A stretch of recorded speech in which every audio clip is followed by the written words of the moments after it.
এই জায়গায়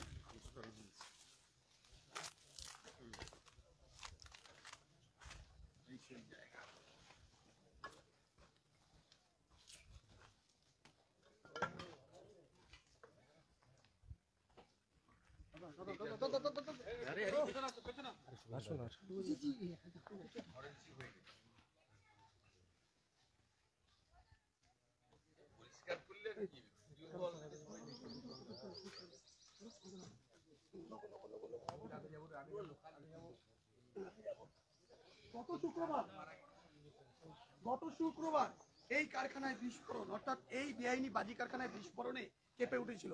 মৃত্যু হয়েছিল 4 জনের, আহত এখন এক মহিলা কর্মী। 4 মহিলা কর্মী মৃত্যুর পর একে এক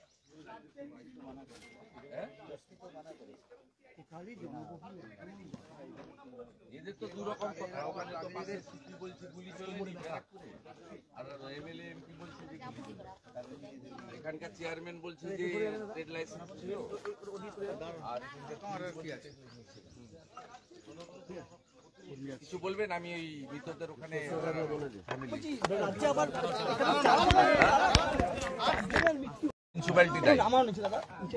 প্রথম কথা, এগরার খাদিকুলের ঘটনার পরে মুখ্যমন্ত্রী এবং মুখ্যমন্ত্রীর প্রধান উপদেষ্টা আলাপন বন্দ্যোপাধ্যায় অনেক রোডম্যাপ, পরিকল্পনা এসব কথা বলেছিলেন।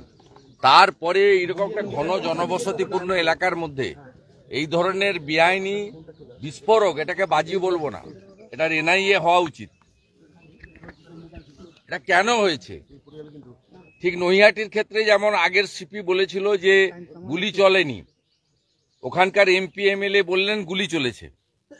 এক্ষেত্রেও রানাঘাট পুলিশ ডিস্ট্রিক্টের এসপি বলছে যে এখানে ট্রেড লাইসেন্স ছিল না, আর এখানকার মিউনিসিপ্যালিটির চেয়ারম্যান বলছে ট্রেড লাইসেন্স ছিল, ট্রেড লাইসেন্স যে কেউ চাইলে আমরা দিয়ে দিই।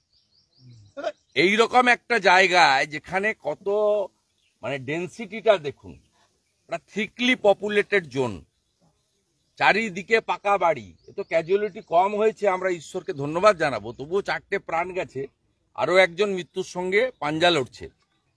ভয়ঙ্কর অবস্থা। এবং কমপ্লিটলি কল্যাণী মিউনিসিপ্যালিটি, পুলিশ এবং রাজ্য সরকার এর জন্য দায়ী। এবং আমাদের স্থানীয় বিধায়ক অ্যাডভোকেট অম্বিকা রায় বিষয়টা দেখছেন। পুলিশ যদি সদর্থক ভূমিকা গ্রহণ না করে, নিশ্চিতভাবে নিরপেক্ষ এজেন্সির হাতে যাতে তদন্ত যায় তার জন্য উদ্যোগ আমরা নেব, দরকার হলে লিগ্যাল ব্যাটেলে করব। এই ঘটনা ঘটার পর এলাকায় বহু বাজি মজুত রয়েছে, শব্দ দূষণ, বেআইনি বাজি, যা সংবাদ মাধ্যমে সেটা খোঁজার দায়িত্ব কার? সংবাদ মাধ্যম খুঁজে বের করলো, প্রশাসন তারপর তৎপর হলো। দায়িত্বটা কার? দায়িত্বটা হচ্ছে সরকারের। এর জন্যই ভিলেজ পুলিশ, সিভিক ভলেন্টিয়ার, কত রকমের নামে কত রকমের নিরাপত্তা বাহিনী তৈরি করার গাল গল্প গত আমরা শুনে এসেছি কার্যত 14 বছর ধরে। কত রকমের, যে গ্রামের সব খবর তাড়াতাড়ি আনার জন্য ভিলেজ পুলিশ, সিভিক ভলেন্টিয়ার পাড়ায় পাড়ায় কি হচ্ছে খোঁজ খবর রাখার জন্য, তার পরিণতিটা কি, রেজাল্টটা কি? এত নন স্টপ। এগরার খাদিকুল থেকে মাঝখানে আমডাঙ্গা, বজবজ, নন স্টপ হচ্ছে, নন স্টপ সাধারণ মানুষ মারা যাচ্ছে এবং তার বিনিময়ে 2 লক্ষ টাকা ক্ষতিপূরণ দিচ্ছে।